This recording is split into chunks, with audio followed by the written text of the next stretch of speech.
اعوذ باللہ من الشیطان الرجیم بسم اللہ الرحمن الرحیم اللہم صلی علی سیدنا مولانا محمد وعلی آل سیدنا مولانا محمد وبارک وسلم۔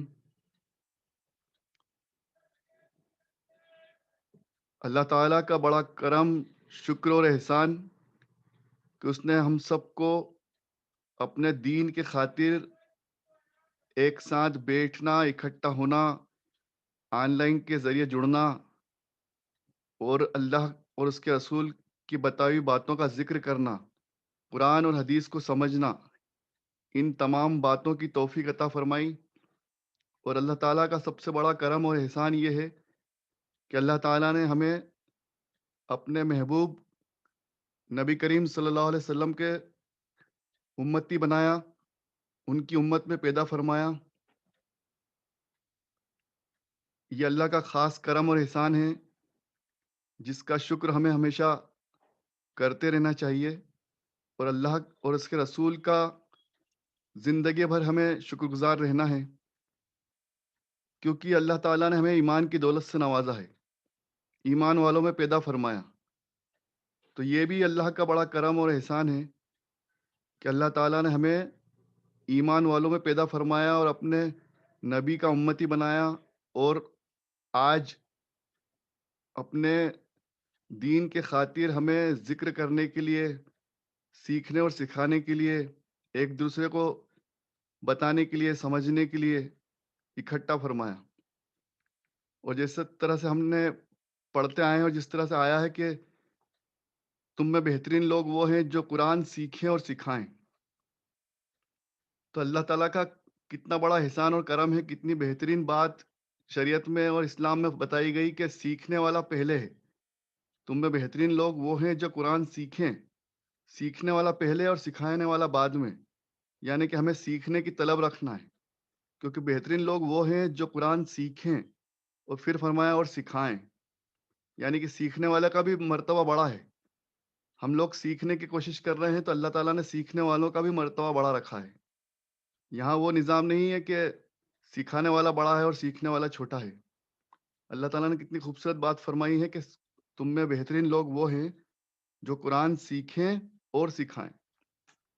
تو آج ہمارا جو موضوع چل رہا ہے سورہ النساء کا بچا ہوا حصہ، سورہ النساء کی کچھ چنندہ آیت مبارکہ ہم سمجھنے کی کوشش کریں گے۔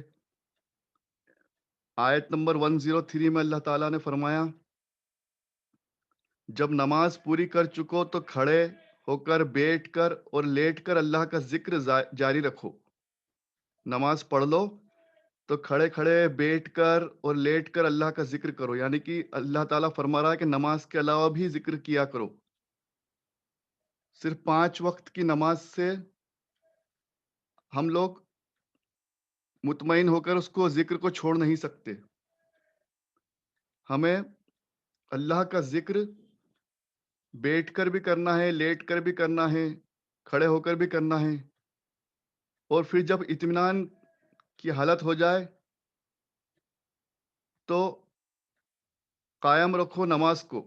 بے شک نماز تو ایمان والوں پر وقت کی پابندی کے ساتھ فرض ہے، مطلب کہ دلوں کو سکون اور اطمینان حاصل کرنا ہے تو ذکر کرتے رہنا ہے۔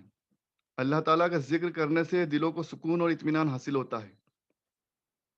تو صحیح طریقے سے نماز قائم کرو، اور بیٹھ کر، لیٹ کر اور کھڑے ہو کر اللہ کا ذکر جاری رکھو۔ مطلب یہ چھوٹ دی گئی کہ نماز پڑھنا ہے پابندی کے ساتھ، وقت کے ساتھ، مقررہ وقت پر، اور اس کے علاوہ آپ جیسا چاہو کھڑے ہو کر، بیٹھ کر اور لیٹ کر، جس حالت میں جیسا چاہو، جہاں پہ آپ کو سکون لگے، اطمینان ملے، اس حال میں اللہ کا ذکر کرتے رہو۔ یہ چھوٹ ہمیں دے دی گئی۔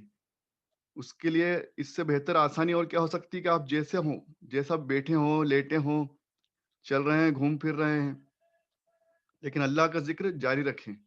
اللہ تعالیٰ نے اتنی چھوٹ دے دی، اس کے لیے بہت زیادہ ایسا اہتمام کرنے کی ضرورت نہیں ہے۔ کچھ لوگ اپنا آپ پہ بہت پابندی لگا دیتے ہیں کہ ایسے بیٹھ کر کرنا پڑے گا، ایسے اس طرح سے بیٹھنا پڑے گا۔ ذکر کرنے کے لیے کوئی پابندی نہیں، کوئی شرط نہیں۔ جیسا آپ چاہیں، جیسا آپ کو سکون اطمینان ملے، جس میں آپ کو آسانی ملے، اس حال میں آپ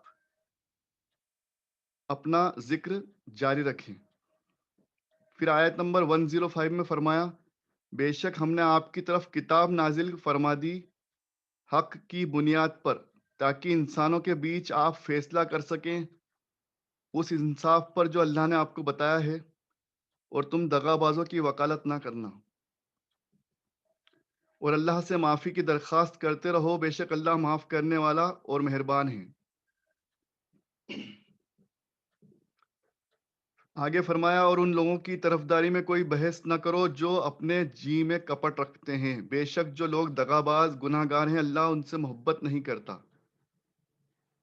تو ان لوگوں کے لیے بھی کوئی طرفداری نہ کرنا، کوئی بحث نہ کرنا جو لوگ کپٹ رکھتے ہیں، مطلب کہ جو دل کے صاف نہیں ہیں، چھل کرتے ہیں، لوگوں کے ساتھ گناہ کرتے ہیں، جھوٹ بولتے ہیں، دھوکہ دیتے ہیں۔ تو ایسے دغا باز گناہ گار لوگوں کے لیے آپ نہ تو کوئی بحث کریں، نہ ان کی طرفداری کریں، اور نہ ان سے محبت کریں، اللہ تعالیٰ فرما رہا ہے۔ پھر آیت نمبر 116 میں اللہ تعالیٰ نے فرمایا، اللہ اسے کبھی نہیں بخشے گا جو کسی کو اس کا شریک بنائے، اور اس کے سوا جسے چاہے گا بخش دے گا۔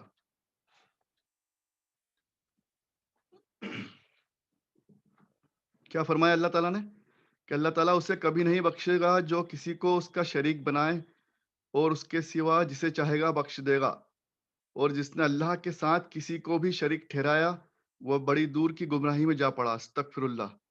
یعنی کہ ہمیں اللہ تعالیٰ کو ہی اپنا معبود ماننا ہے، اسے ہی اپنا مالک ماننا ہے، اللہ تعالیٰ کی ہی عبادت کرنا ہے، اسی کے سامنے سجدہ کرنا ہے، اسی سے دعا مانگنا ہے۔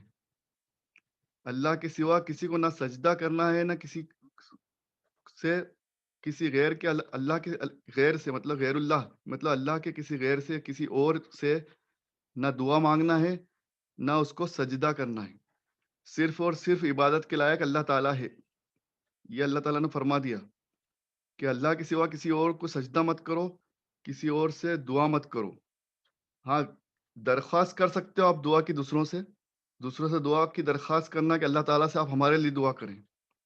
دوسروں سے یہ آپ گزارش کر سکتے ہو کہ آپ اللہ تعالیٰ سے ہمارے لیے دعا کریں، لیکن کسی قبر پر جا کر، کسی مزار پر جا کر ہم غلطی سے بھی کوئی سجدہ نہ کریں، نہ ہی وہاں ان سے دعا کریں کہ آپ ایسا کر دینا، آپ ایسا کر دینا۔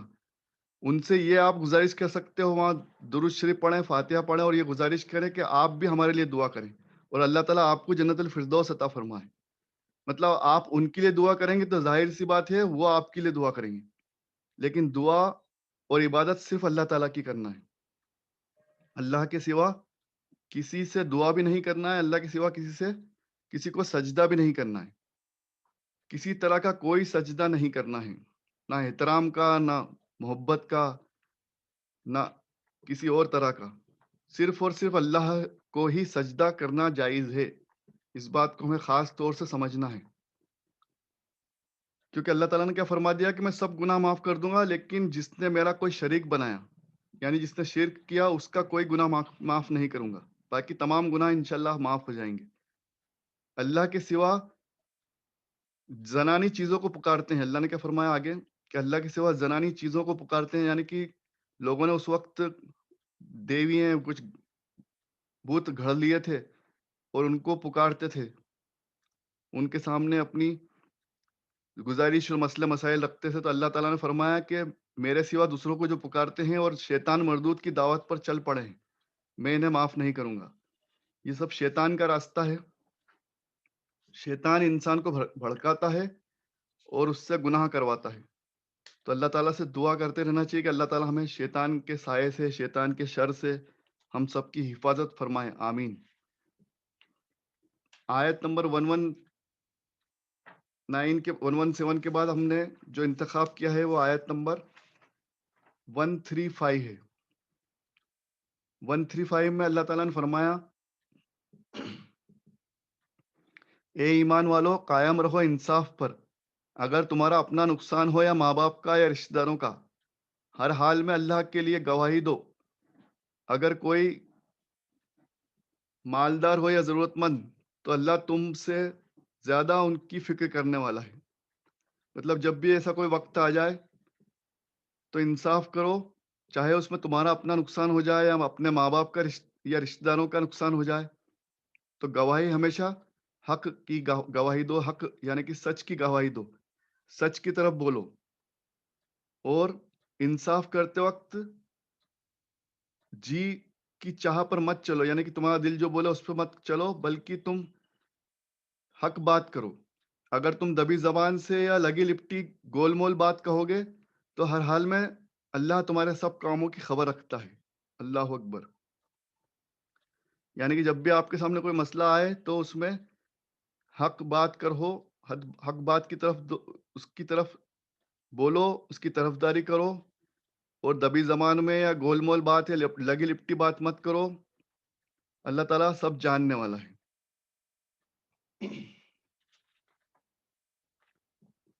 پھر آگے اللہ تعالیٰ آیت نمبر 157 میں فرماتا ہے، اب جہاں ہم نے جو شروعات میں پڑھا تھا، ایک مرتبہ حضرت آل عمران میں حضرت عیسیٰ علیہ السلام کا قصہ آیا تھا، ہم نے جو پچھلی کچھ مجلس کے پہلے سورہ آل عمران سمجھنے کی کوشش کی تھی، اس میں اللہ تعالیٰ نے مریم علیہ السلام اور ان کے بیٹے عیسیٰ علیہ السلام کے بارے میں فرمایا تھا، اسی کا کچھ حصہ یہاں بیان کیا جا رہا ہے آیت نمبر 157 میں۔ اور ان کا یہ جھوٹا دعویٰ کہ ہم نے قتل کر ڈالا مریم کے بیٹے عیسیٰ مسیح کو جو اللہ کا رسول تھا، جبکہ نہ تو وہ اس کو قتل کر سکے نہ سولی پر چڑھا سکے۔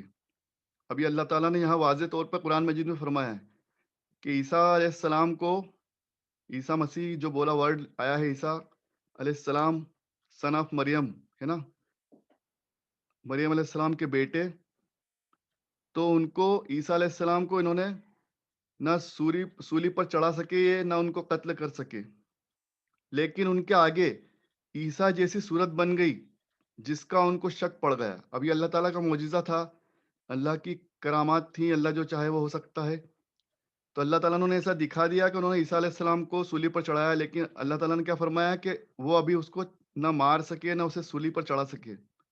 اور جو لوگ اس بارے میں کئی باتیں اختلاف کی کرتے ہیں وہ سب شک و شبہ کی باتیں ہیں، اس بات کی ان کو کوئی جانکاری یعنی کہ کوئی علم نہیں ہے، اور نہ ہی وہ صحیح خبر رکھتے ہیں، صرف اٹکل اور گمان پر چل نکلے ہیں۔ اور یہ یقینی بات ہے کہ عیسیٰ کو وہ لوگ ہرگز قتل نہیں کر سکے۔ اللہ تعالیٰ نے عیسیٰ علیہ السلام کو ایسے ہی آسمان پر اٹھا لیا، انہیں قتل نہیں کر سکے لوگ، اور وہ انشاءاللہ پھر آئیں گے عیسیٰ علیہ السلام۔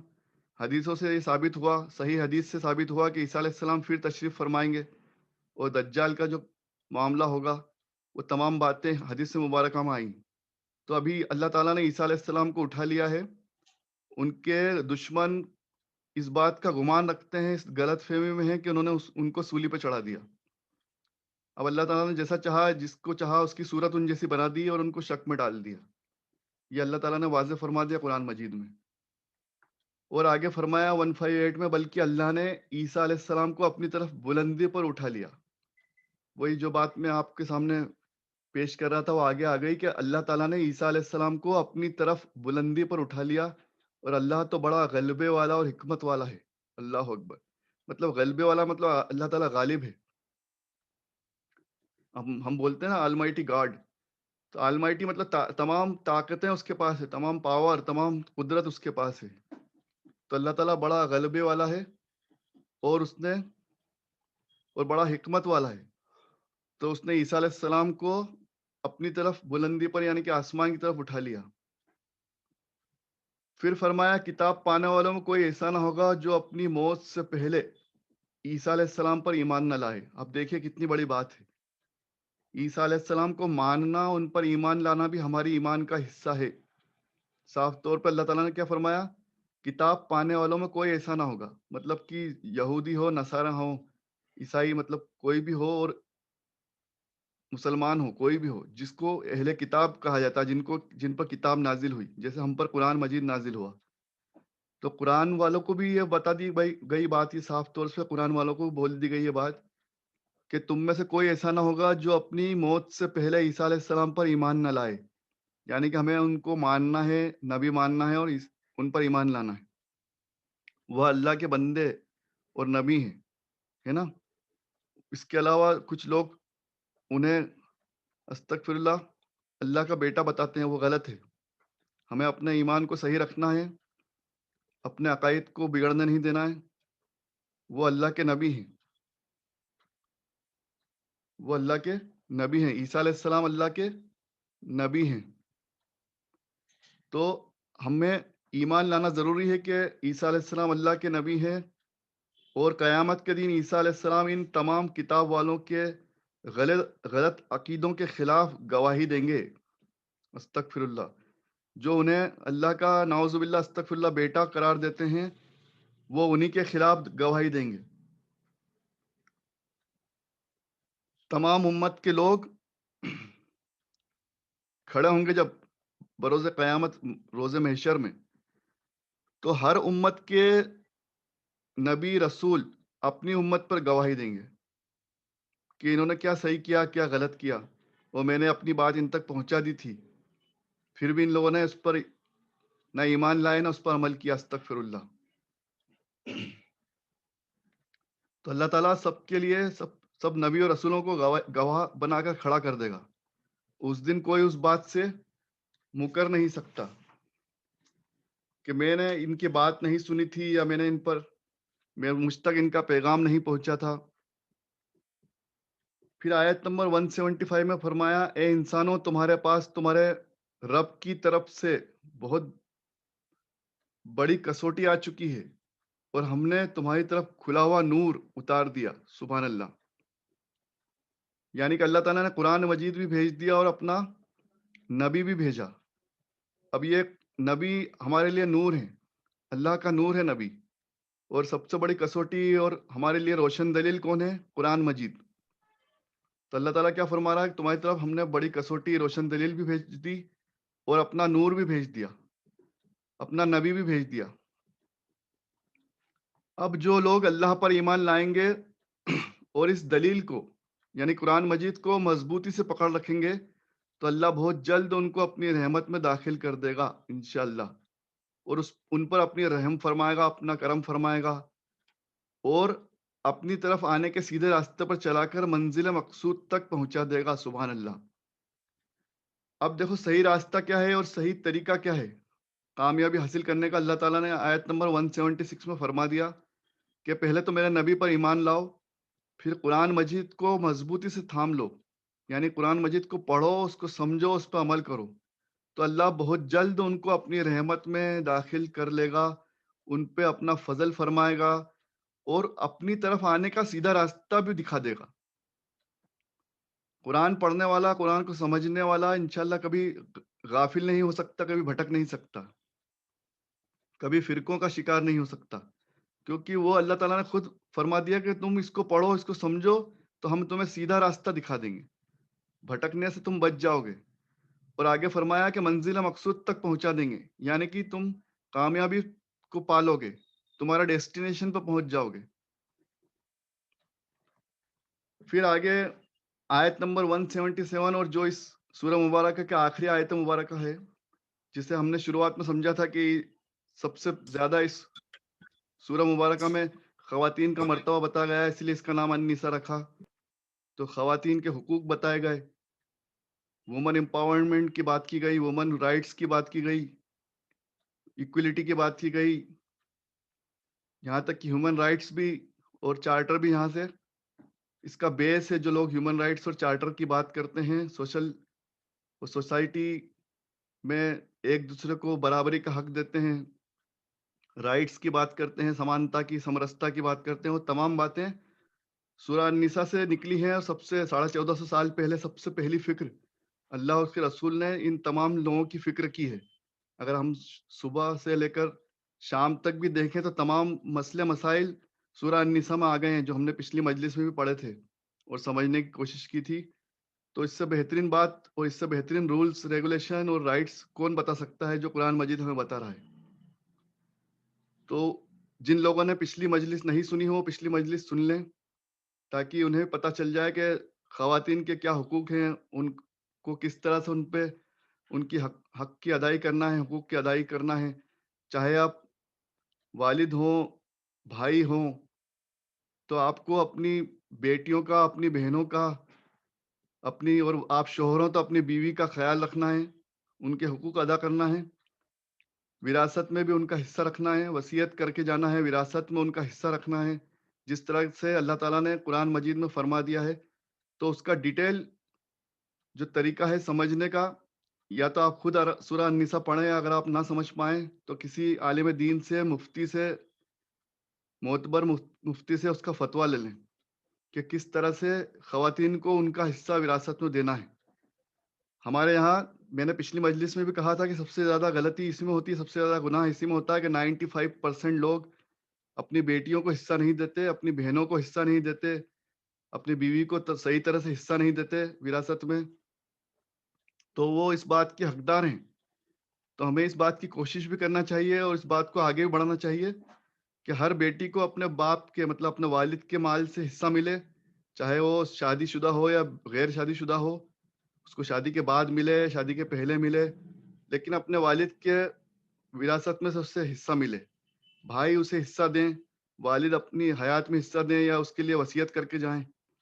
یہ تمام ضرورت ہمارے معاشرے میں بہت زیادہ ہے اور خواتین کو حصہ برابر ملنا چاہیے۔ اس بات پر زور سورہ النساء میں اللہ تعالیٰ نے فرمایا ہے، یہ میں نہیں کہہ رہا ہوں، یہ اللہ تعالیٰ فرما رہا ہے۔ پھر آیت نمبر 177 میں اللہ تعالیٰ نے فرمایا کہ آپ سے فتویٰ پوچھتے ہیں کہ کلالہ کے بارے میں، یعنی ایسا انسان جس کے ماں باپ اور اولاد موجود نہ ہوں مرنے کے بعد، نہ اب اس کے ماں باپ ہیں نہ اس کی اولاد ہے، تو ایسے انسان کی وصیت کیسے بٹے گی؟ ایسے انسان کا مال میراث کیسے تقسیم کی جائے گی؟ تو آپ سے فتویٰ پوچھتے ہیں، تو آپ کہہ دو کہ اللہ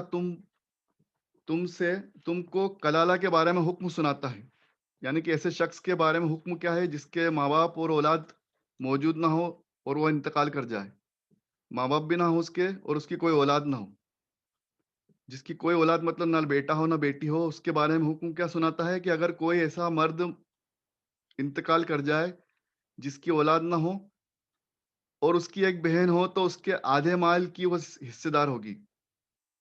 یعنی دیکھو خواتین کو، بہن کو حصہ دینا ہے، اس کے آدھے مال کی وہ حصے دار ہوگی۔ اس طرح بہن مر جائے اور اس کی اولاد نہ ہو تو اس بہن کے تمام مال کا وارث اس کا بھائی ہوگا۔ ایسی کوئی بہن ہو جس کی اولاد نہ ہو، جس کے باپ ماں نہ ہو، تو اس کا حصہ، اس کا مال اس کے بھائی کو ملے گا۔ پھر اگر کسی کلالہ کی دو بہنیں ہوں تو اس نے جو مال چھوڑا ہے اس میں سے دونوں بہنوں کو 2/3 مطلب 2/3 حصہ ملے گا۔ اور اگر کلالہ کے وارث کئی بھائی اور بہنیں ہوں تو مرد کو عورت سے دگنا حصہ ملے گا۔ مطلب کہ مرد کا حصہ دگنا ہے لیکن عورت کا حصہ ایک ضرور رکھا گیا ہے، ایک حصہ عورت کا ہے تو 2 حصے مرد کے ہیں۔ اور اگر مرد بھائی موجود نہ ہو تو سارا مال بہن کو ملے گا اور مرد کو عورت سے دگنا حصہ ملے گا۔ اللہ نے بیان فرما دیا، اب بھٹکتے مت پھرنا، اور اللہ تو ہر چیز کی خوب جانکاری یعنی کہ خوب علم رکھتا ہے۔ تو اللہ تعالیٰ نے ان شارٹ اس میں بہت کچھ باتیں سمجھائی ہیں، اور بیچ میں بھی پچھلی مجلس میں بھی ہم نے کچھ چیزیں سمجھی تھی اور کچھ بڑے حصے میں نے چھوڑے ہیں جو کہ آپ خود قرآن مجید میں پڑھ لیں، بہت طویل اس کی وضاحت کی گئی ہے، یا کسی مفتی سے سمجھ لیں، کسی عالم دین سے سمجھ لیں۔ بہتر رہتا ہے کہ ہم کسی معتبر مفتی سے سمجھیں، کیونکہ یہ شریعت کے کچھ حقوق اور کچھ معاملے ایسے ہیں جس کو مفتی حل کر سکتا ہے۔ تو بس آپ کو دماغ میں ہمیں موٹی موٹی بات یہ رکھنا ہے کہ ہمارا جو مال ہے اس میں ہماری بہنوں کا بھی حصہ ہے، ہماری بیٹیوں کا بھی حصہ ہے، اور مرنے کے بعد والدہ کے حصے میں جو مال تقسیم ہوتا ہے اس میں ان کی بیٹیوں کا بھی حصہ ہے، یعنی کہ ہماری بہنوں کا بھی حصہ ہے۔ تو سب کا، خواتین کا حق انہیں دینا ہے، ان کا خیال رکھنا ہے۔ اور ایسا مرد جس کی اولاد نہ ہو، جس کے باپ ماں نہ ہو، اس کا مال اس کے بہن بھائیوں میں بھی تقسیم ہوگا، اس پر اس کے بہن بھائیوں کا بھی حصہ ہے۔ تو یہ تمام باتیں، تمام اصول، اور وومن رائٹس کی ہم جو بات کرتے ہیں، وومن امپاورمنٹ کی، تو سب سے پہلے اللہ تعالیٰ نے سکھا دیا ہے کہ خواتین کا حصہ رکھو، خواتین کو بھی اس میں سے اپنی وراثت میں سے حصہ دو اور ان کا خیال رکھو، ان کے ساتھ ظلم مت کرو۔ اللہ تعالیٰ ظلم کرنے والوں کو پسند نہیں فرماتا ہے۔ اب اس سورہ مبارکہ کے اختتام کے بعد اس سے ریلیٹڈ صحیح بخاری میں کچھ حدیث سے مبارک آئی ہیں جس میں ان کی آیتوں پر خلاصہ کرنے کے لیے آپ صلی اللہ علیہ وسلم نے حدیث فرمائی ہے. حضرت امام بخاری رحمۃ اللہ علیہ نے اپنی صحیح بخاری میں انہیں نقل کیا ہے. کچھ چنندہ حدیثوں کو ہم پڑھنے کی کوشش کرتے ہیں. آیت جو نازل ہوئی ہے اس میں سے ایک آیت کا خلاصہ حدیث نمبر 4581 میں نبی کریم صلی اللہ علیہ وسلم نے فرمایا. حدیث نمبر 4581 میں حضرت ابو سعید خدری رضی اللہ تعالیٰ عنہ نے بیان کیا کہ کچھ صحابہ رسول کریم صلی اللہ علیہ وسلم کے زمانے میں آپ صلی اللہ علیہ وسلم سے ان لوگوں نے پوچھا کہ یا رسول اللہ صلی اللہ علیہ وسلم کیا قیامت کے دن ہم اپنے رب کو دیکھ سکیں گے؟ کتنی خوبصورت حدیث ہے اور اس سے آپ کو بہت سارا علم حاصل ہوگا. بہت ساری باتیں ہمیں سمجھ میں آئیں گی، انشاءاللہ کلیئر ہوں گی. کیا قیامت کے دن ہم اپنے رب کو دیکھ سکیں گے؟ آپ نے فرمایا کہ ہاں. کیا فرمایا؟ ہاں انشاءاللہ. کیونکہ نبی کریم صلی اللہ علیہ وسلم نے فرما دیا تو بات حق ہے. وہ صحیح حدیث میں فرما رہے ہیں کہ فرمایا ہاں. اب آگے فرمایا کیا سورج کو دوپہر کے وقت دیکھنے میں تمہیں کوئی دشواری ہوتی ہے جبکہ اس پر بادل بھی نہ ہو؟ صحابہ رضی اللہ عنہ نے فرمایا، عرض کیا کہ نہیں. پھر آپ نے فرمایا اور کیا چودھویں کا چاند رات میں دیکھنے میں تمہیں کوئی دشواری پیش آتی ہے جبکہ اس پر کوئی بادل نہ ہو؟ صحابہ نے عرض کیا نہیں.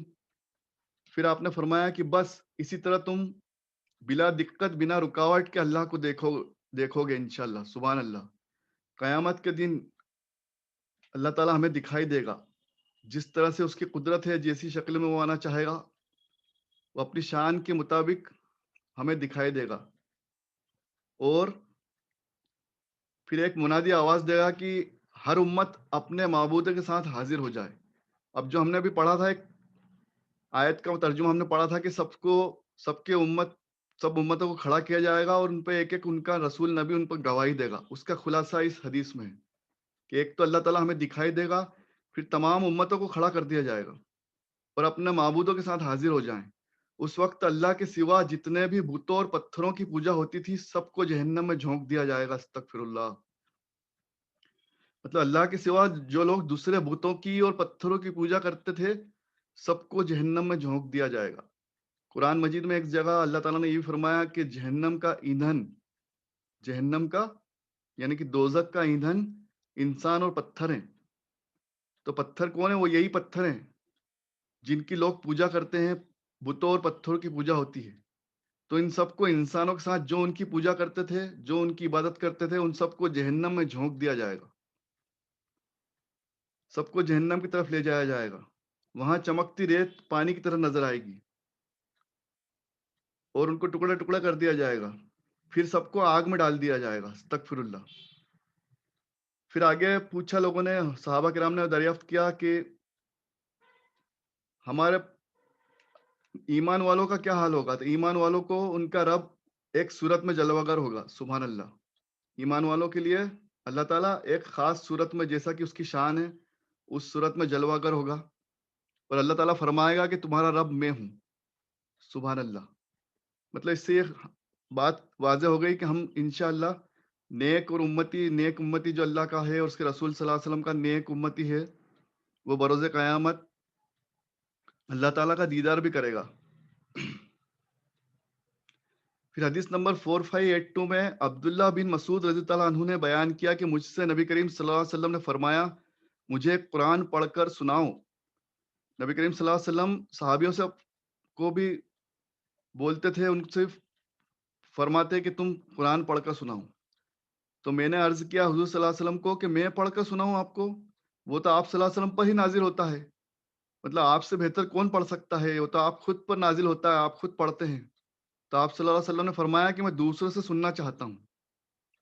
حضور صلی اللہ علیہ وسلم دوسروں سے بھی قرآن مجید سنا کرتے تھے. مطلب کس قدر قرآن سے محبت تھی کہ آپ خود پر نازل ہو رہا ہے، آپ خود وہی اتر رہی ہے، آپ خود بتا رہے ہیں لوگوں کو، لیکن آپ بھی دوسروں سے سنتے تھے. تو چنانچہ میں نے آپ کو سورہ نساء سنانے شروع کی، جس کا ہم ابھی ترجمہ پڑھ رہے ہیں سورہ نساء کا. تو اس حدیث کو سورہ نساء سے ریلیٹڈ حدیث ہے، اس لیے جہاں پر ہم نے پڑھی اس کو سمجھی ہے کہ آپ صلی اللہ علیہ وسلم نے کیا فرمایا کہ مجھے سورہ نساء سناؤ. سورہ نساء سنانا شروع کی. پھر اس میں ایک آیت آئی جس کا ترجمہ یہ ہے کہ سو اس وقت کیا حل ہوگا جب ہم ہر امت سے ایک ایک گواہ حاضر کریں گے اور ان لوگوں پر تم کو بطور گواہ پیش کریں گے. ایک آیت میں کا ترجمہ یہ ہے جو ہم نے بھی پڑھا تھا کہ اس میں تمہیں نبیوں کو گواہ بنایا جائے گا اپنی امت پر. تو جب یہ آیت مبارکہ پڑھنے لگے تو آپ صلی اللہ علیہ وسلم نے اس آیت مبارکہ کو سنا. تو سننے کے بعد انہوں نے فرمایا، بولا اسے صحابی کو یہاں پر ٹھہر جاؤ. کیا فرمایا کہ ٹھہر جاؤ. اب یہاں پر دیکھیے جب یہ بات آئی کہ ہر امت پر اس کے نبی کو گواہ بنا کر لایا جائے گا اور سب پر گواہ نبی کریم صلی اللہ علیہ وسلم کو بنا کے لایا جائے گا. اللہ اکبر. تو میں نے دیکھا، صحابی فرما رہا تو میں نے دیکھا کہ آپ صلی اللہ علیہ وسلم کی آنکھوں سے زار و قطار آنسو بہ رہے ہیں. اللہ اکبر. آپ صلی اللہ علیہ وسلم اس وجہ سے رو رہے تھے کہ امت نے جو کچھ کیا ہے اس پر گواہی دینی ہوگی. سب سے پہلے تو امت میں جو بھی معاملات ہوئے، امتیوں نے جو کام کیے اچھے برے سب پر گواہی دینا ہوگی. اور پھر یہ بھی ہوا کہ ایک خوشی کا بھی رونا تھا، ایک مرتبے کا بھی رونا تھا کہ اللہ تعالیٰ نے کیا فرما دیا ہے کہ تمام امتوں پر ان کے نبی رسول گواہ ہوں گے اور سبھی پر، تمام امتوں تمام نبیوں پر نبی کریم صلی اللہ علیہ وسلم کو گواہ بنایا جائے گا. سبحان اللہ. تو آپ صلی اللہ علیہ وسلم کا مقام اور عظمت اور ان کا مرتبہ یہاں پیش کیا گیا. تو آپ صلی اللہ علیہ وسلم کے آنسو مبارک بہنے لگے اور آپ نے اس وقت اس صحابی کو روک دیا اس آیت مبارکہ پر کہ جہاں پر یہ بات آئی کہ ہم تمہیں سب پر گواہ بنا کر لائیں گے، یعنی کہ نبی کریم صلی اللہ علیہ وسلم تمام پیغمبروں کے گواہ بنیں گے. سبحان اللہ. اس سے ان کا مرتبہ بھی ظاہر ہوا. حدیث نمبر 4586 میں ہم سے محمد بن عبداللہ اور ان سے حضرت عائشہ صدیقہ رضی اللہ عنہا نے بیان کیا. مطلب اس حدیث کی راوی ہیں حضرت عائشہ صدیقہ ام المومنین رضی اللہ عنہا. انہوں نے بیان کیا کہ میں نے رسول اللہ صلی اللہ علیہ وسلم سے سنا تھا، آپ فرمایا کرتے تھے کہ جو نبی مرض الموت میں بیمار ہوتا ہے تو اسے دنیا اور آخرت کا اختیار دیا جاتا ہے. اب یہ حدیث مبارکہ جگہ جگہ بہت مرتبہ صحیح بخاری میں الگ الگ ہیڈنگ کے ساتھ الگ الگ باب میں الگ الگ چیپٹر میں نقل کی گئی ہے. بہت بڑی حدیث، بڑی معتبر حدیث، بہت دھیان دینے والی حدیث ہے کہ نبی کریم صلی اللہ علیہ وسلم نے فرمایا تھا حضرت عائشہ صدیقہ رضی اللہ عنہا سے کہ جو بھی نبی مرض الموت میں بیمار ہوتا ہے، یعنی کہ اس کا آخری وقت آتا ہے جب اسے ایسا وقت آ جائے جس مرض میں اس کا انتقال ہو جائے،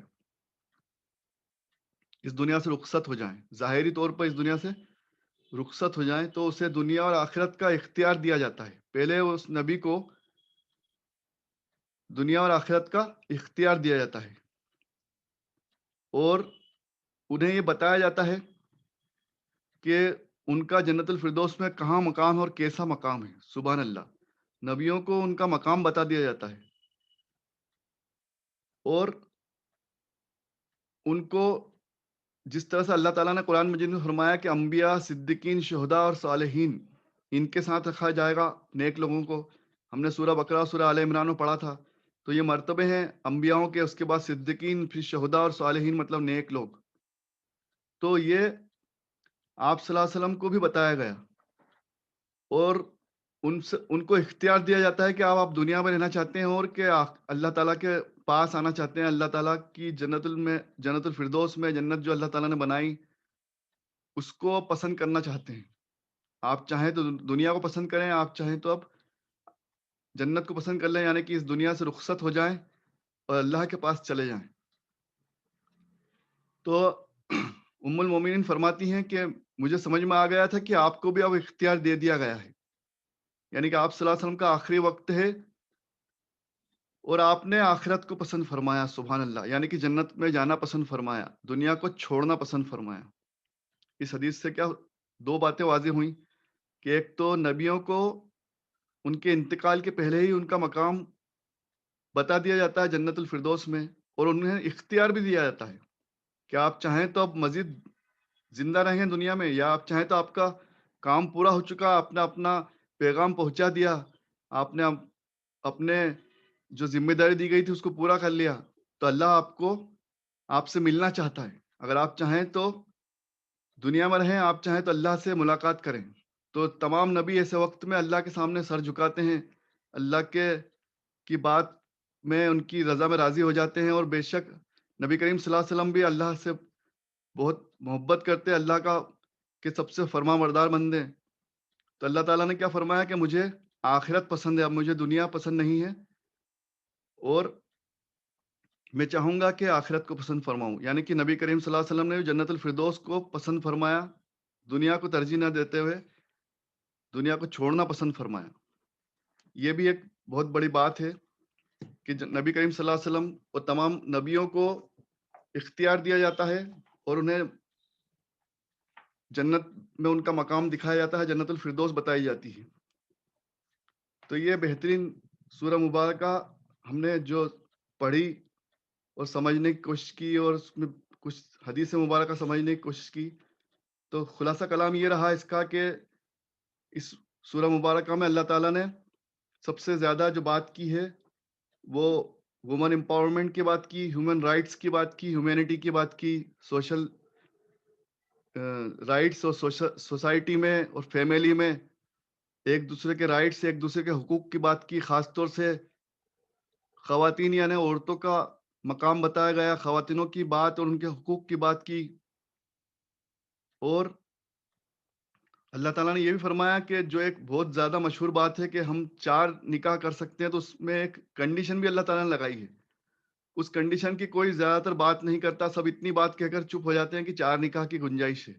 اللہ تعالیٰ نے کیا فرمایا کہ اگر تم انصاف نہ کر سکو 4 کے بیچ میں، 2 کے بیچ میں، 3 کے بیچ میں، تو ایک ہی پر رک جاؤ، یعنی کہ ایک ہی بیوی رکھو۔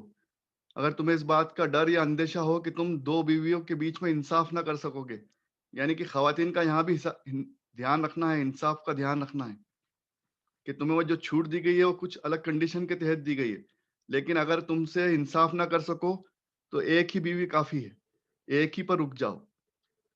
تو یہ بھی بہت بڑی بات ہے کہ ہمیں اس بات کو بھی ساتھ میں لے کے چلنا چاہیے اور لوگوں تک پہنچانا چاہیے کہ 4 نکاح کی پرمیشن گنجائش ضرور ہے، لیکن کوئی حکم نہیں ہے، بلکہ ایک بیوی کا دھیان رکھنا ہے، ایک بیوی کے ساتھ انصاف کرنا، یہ حکم ہے۔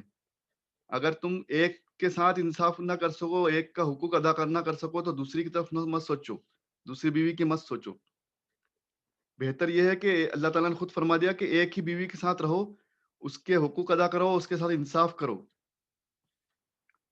اور ناجائز طریقوں سے ایک دوسرے کا مال مت کھاؤ، کسی کا مال مت دباؤ، کسی کی خاص طور سے فرمایا کہ یتیموں کا مال اور ان کے حقوق ادا کرو، ان کا مال دباؤ مت، جو یتیم ہے، اور جب وہ بالغ ہو جائیں تو ان کا مال اور ان کا سب کچھ انہیں لوٹا دو، ان کے ساتھ اچھا سلوک کرو، یتیم بچوں کے ساتھ، یتیم لوگوں کے ساتھ، اولادوں کے ساتھ، اور ان کا حق ادا کرو۔ اور اللہ تعالیٰ نے فرمایا کہ والدین کے ساتھ، یتیم کے ساتھ، مسکین پڑوسی کے ساتھ، رشتہ داروں کے ساتھ، مسافر کے ساتھ اچھا سلوک کرو اور ان کے حق ادا کرو، اور نرم مزاجی سے رکھو۔